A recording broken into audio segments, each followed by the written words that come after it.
Welcome to Papillion UnScripted. I'm Michael Severe, the place to go to hear from people that truly help make Papillion feel like home. Joining us as we continue our series looking at members of the Papillion City Council, James Glover, who's in the middle of his Jim or James?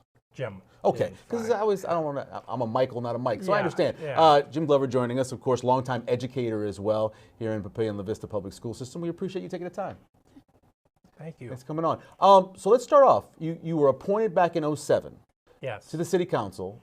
First of all, why did you choose to accept that appointment?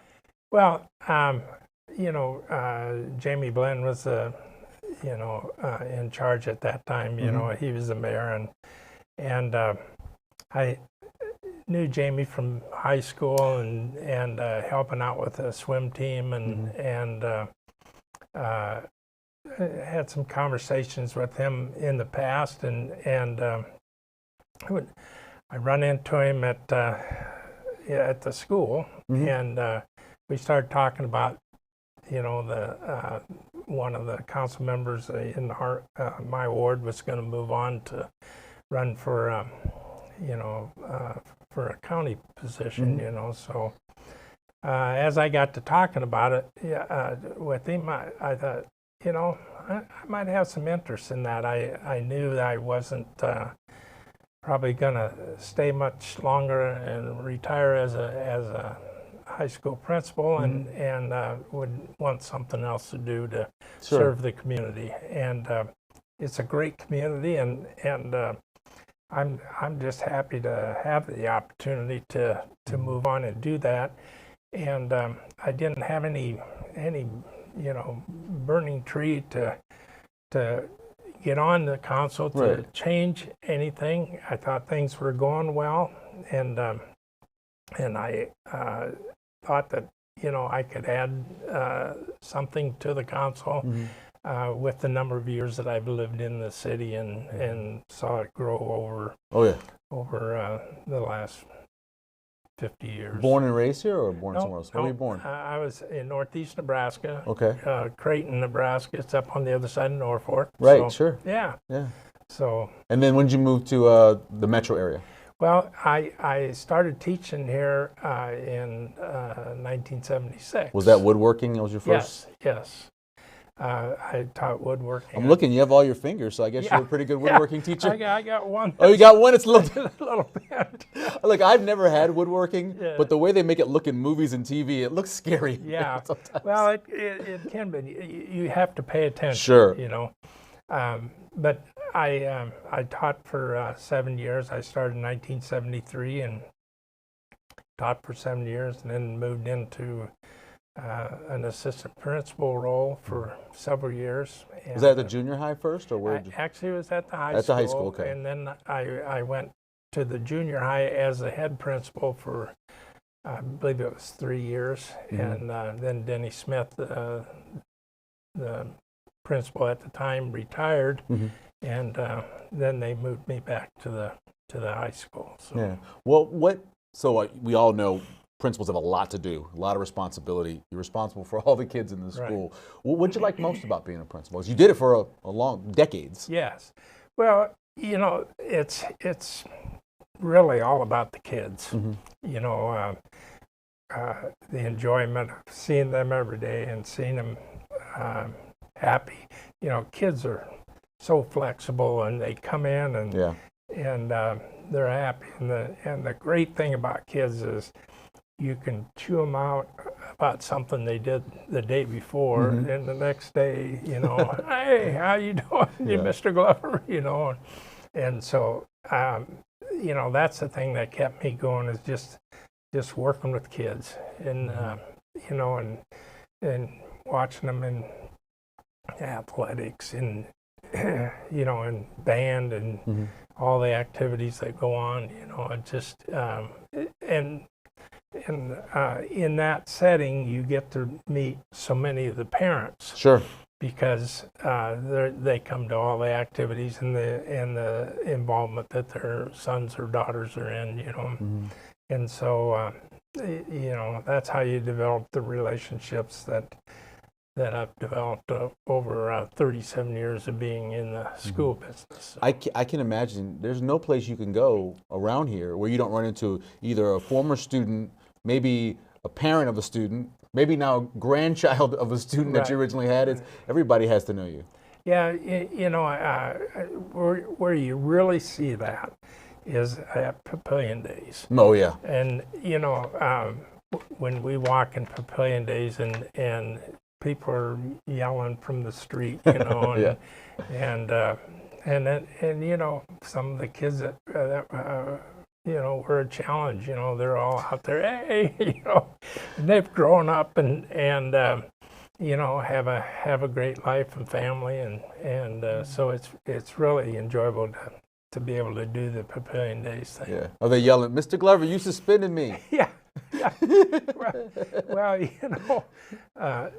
I suspended Tom Mumgard's son one time, and I suspended Jason Gaines one time, and you know what? We're great friends, so it all shakes out, So. No doubt about that. Let's talk a little bit about, because you were mentioning this earlier, kids are so flexible. And it seems like every generation we kind of make fun of them. Like the millennials are this, or the Gen Zs. You've seen all these generations come along. I'm assuming discipline, respect, same thing no matter the generation for these kids? Yeah, a lot of that doesn't change. I was at the high school here a couple weeks ago, did a tour of the facility and the changes, and listen to the principals talk, as we walked around the building and looked at the changes, kids don't change, it's just a different generation, and sometimes, things, times change, but the kids don't. Yeah, you mentioned because they're flexible. You also always stayed very busy too. I was looking through this. You were president of the Papillion Area Lions Club. You were financial director over at First Lutheran Church. You were on the School Foundation Stadium Committee.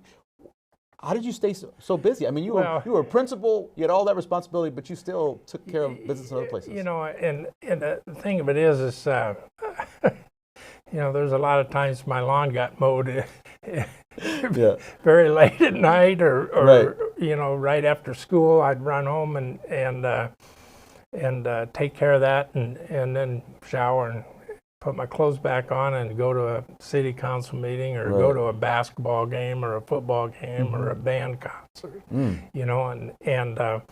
So consequently, it's just it's when a job like the school business was always somebody that's doing something that you want to go see him, see him participate in what they're doing. So I can't imagine, because I don't remember it before, but I can't imagine what 84th Street was like before they put that pedestrian bridge. I know you had a big part in that. Kids having to cross streets. Is that one of the more proud moments of being on the council for you? Yeah, there's a lot of things over the years that we've done to make this community what it is, and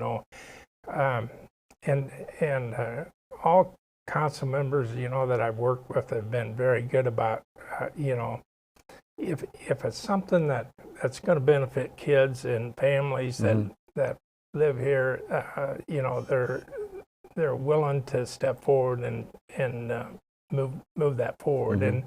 And the bridge was one of those things that when I first came here, the bridge was there, I just looked at it. The thing of it is to not have a bridge there, and it was costly. It was expensive, but to not have a bridge there, for me, I thought we were just asking for trouble. And I probably saw it differently than a number of the council members, because being a principal of junior high and high school, I knew that the kids are always going to challenge things that you do, and policies and procedures that you have. And I knew that there was no way that all those kids were going to wait for the stoplight to change. Right. You know, Yeah. and they could all walk across at the same time. You know, they might if the principal's out there or police officers out there, but they weren't always going to be there. Sure. So that's the reason I pushed to have it done. You know, I think originally it got put in because there was a family that, or a young lady, I think, that got hit. You know, and luckily it wasn't serious, but I think that's what started the ball initially to get that bridge put up. Right. And you know, as it turned out, and the way it was done, and now with the lights and looks things amazing. On, yeah. It's you know when you go downtown in the wintertime with all the lights on, and then you cross under that bridge, right? You know, it's unique, and it's really what Papillion's all about. Yeah, I'm going to ask you about that because there was a lot of discussion at a recent council meeting about what makes Papillion special. They were talking about the 10-foot offsets and property lines and stuff. But what do you think? What's to you? What makes Papillion a special place to live and work? Well, you know, the thing of it is that I've studied the history of Papillion quite a bit. I used to go to elementary schools and talk about old Papillion and how it started and how it was created and a lot of the history. But to me, that's what makes Papillion unique, is the history of the downtown area and preserving that as much as we can. And I would say, you know, Jamie Blinn started that process with the lighting and some of the things that initially to get the downtown area to where it was unique and different. And then when we added the bridge and the lights and all that, it just kind of added it together. But, you know, we talked the other night about the missing middle, the housing, and trying to keep, you know, kids that went to school here, grew up here, to get them to where they could come back and feel like, you know, they wanted to be a part of the. We don't have any starting houses, right? Starter houses, that just doesn't really exist. You know, unless you live in an apartment. So, you know, we spent a lot of time with that. And we're going to spend a lot more time. Yeah. It's changing, and we have to find a way to where young families can you know, come back to the Papillion area and live here, and then whether they work here or work in Omaha or even Lincoln anymore, it's not a very long trip. You know, you get on the interstate, and so, you know, it's about, you know, keeping this community growing and keeping younger kids here, younger families here.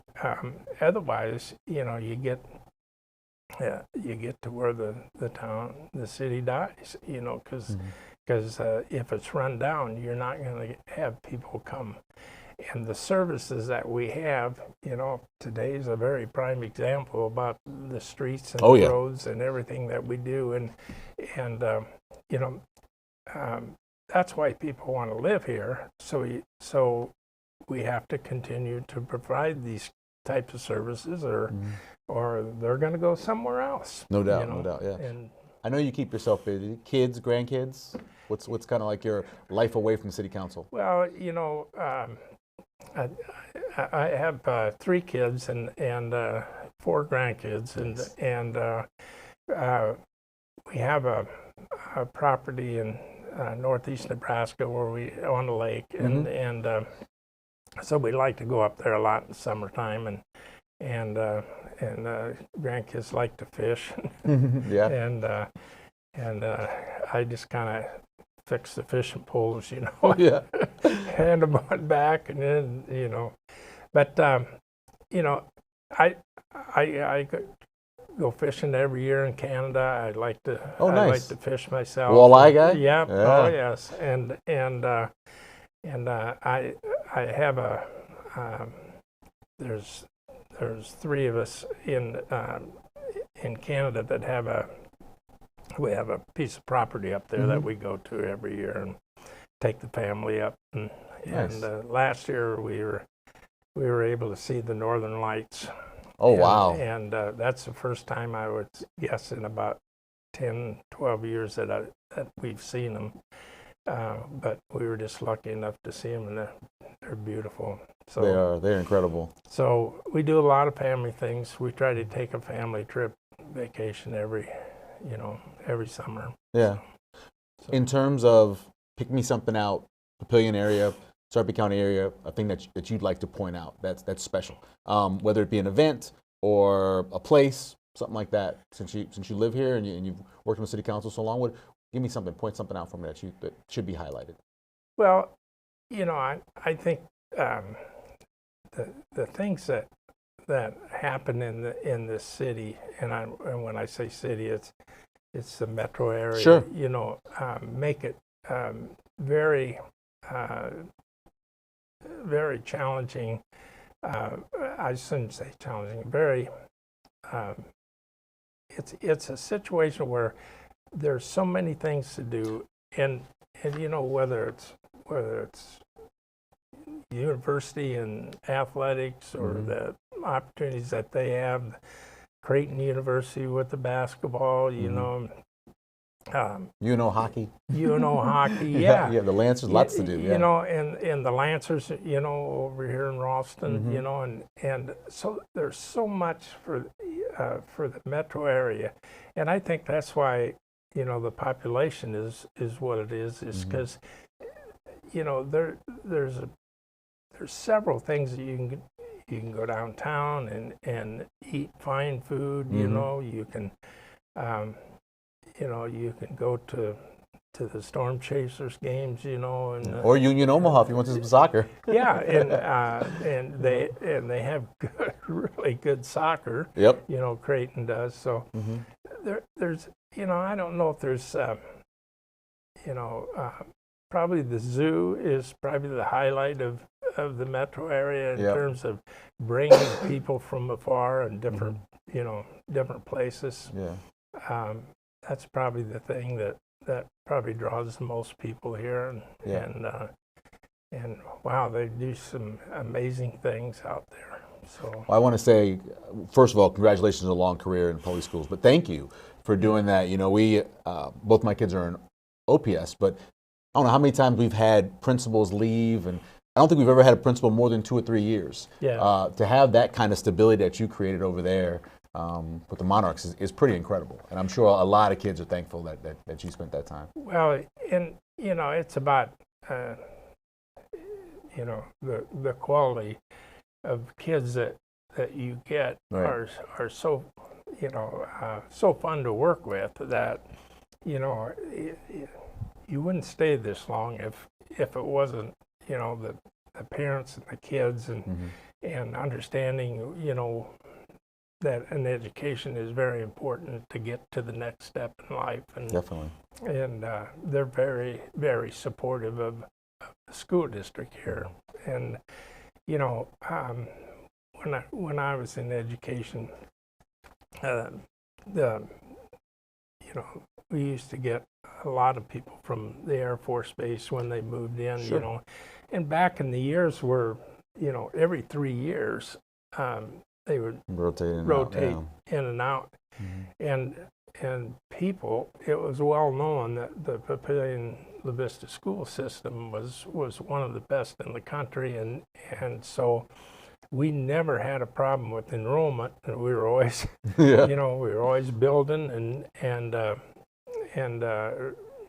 remodeling and doing things to keep that quality up so that the families that come here would appreciate having what we had to offer in the school system. So well, that's a great system. Jim, we appreciate it. Yeah, you bet. Thank you for taking the time. Yeah. Appreciate you coming on. Okay. Join us again next time when we speak with someone who helps make Papillion feel like home.